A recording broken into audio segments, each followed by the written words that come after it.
Hello bachcho, let's read the question. The question says in a circuit shown in figure, the heat produced in 3 ohm resistor due to a current flowing in it is 12 joules. The heat produced in 4 ohm resistor is option number 1 2 joules, option number 2 4 joules, option number 3 64 joules, option number 4 32 joules. तो चलिए सबसे पहले हम लोग की concept को देख लेते हैं. देखिए इन की कॉन्सेप्ट हम लोग देखेंगे the formula for heat produced. अब heat produced is given by I square R into T और V square by R into T. These are the two formulas that we will be requiring. अब question में कहा जा रहा है ये जो 3 ओम वाला रेजिस्टर है, due to current flowing in it the heat produced is 12 joules. इसमें कितना हीट प्रोड्यूस हो रहा है? 12 जूल्स का. So we can say that in the first case the resistance R is equal to 3 ohms. resistance हमारा 3 ohms का है. हमारा जो heat produced है that is 12 joules.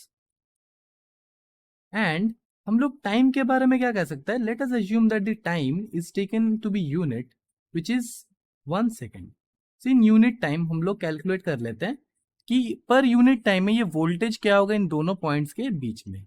ये पॉइंट अगर हम लोग ए बोल दे और बी बोल दे, so will calculate the potential difference between A and B पर यूनिट टाइम. अब यूनिट टाइम के लिए हम लोग कैलकुलेट अगर करेंगे तो हमें क्या मिल जाएगा? देखिए हमें मिल जाएगा यहाँ से heat which is 12 joules that must be equal to I square R T.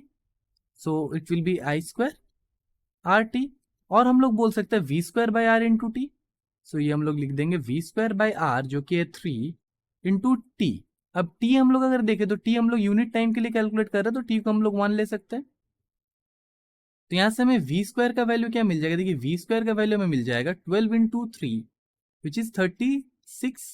तो यहां से हमें वी का वैल्यू मिल जाएगा अंडर रूट ऑफ 36 और we can say that the potential difference between A and B is 6 volts. Now if we calculate the equivalent resistance between these 2 points जो हम लोग बोल देंगे CD, so both the resistors are connected in series. so अगर ये series में connected है तो हम लोग बोल सकते हैं कि R equivalent for CD will be equals to 4 plus 2 because they are connected in series. so यहाँ से हमें क्या मिल जाएगा? R equivalent CD के लिए हो जाएगा 6 ओम. सो करंट हम लोग कैसे फाइंड करेंगे? Current in branch CD that will be equals to voltage across CD divided by resistance equivalent across CD. अब अगर voltage across CD देखें तो voltage across CD will be same as voltage across AB because ये जो 4 और 2 ओम का resistance है that is connected in parallel with 3 ओम और पैरेलल कनेक्शन में क्या होता है? पोटेंशियल डिफरेंस सेम रहता है. तो यहाँ से हम लोग I along CD हम लोग कैलकुलेट कर लेंगे. पोटेंशियल डिफरेंस अक्रॉस CD हो जाएगा 6 volts divided by equivalent resistance about CD that is 6 ohms. So current हमारा आ जाएगा 1 एम्पियर के बराबर. so यहाँ से हम लोग क्या फाइंड कर लेंगे? Current I that is equals to which is in branch CD. तो हम लोग लिख लेते हैं ICD that must be equal to 1 ampere. देखिए ICD हमारे पास आ गया 1 ampere. Now we need to calculate the heat. हम लोग हीट कैसे कैलकुलेट करेंगे?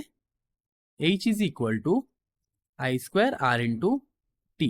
अब देखिए क्वेश्चन से कहा जा रहा है हीट प्रोड्यूस्ड इन 4 ohm resistor. So 4 ohm resistor में हीट प्रोड्यूस्ड कितना होगा? so यहां से देखिए heat produced H will be equals to I square यानी 1 का square into resistance which is 4 ohm into time.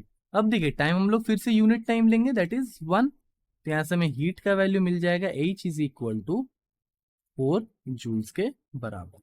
अब देखिए क्वेश्चन हमसे यही फाइंड करने बोला था. So this will be our final answer. If we check the options the correct option will be option number 2 which is 4 joules. So correct option क्या हो जाएगा? Option number 2. So the final answer to this problem is the heat produced in the 4 ohm resistor will be 4 joules and the correct option will be option number 2.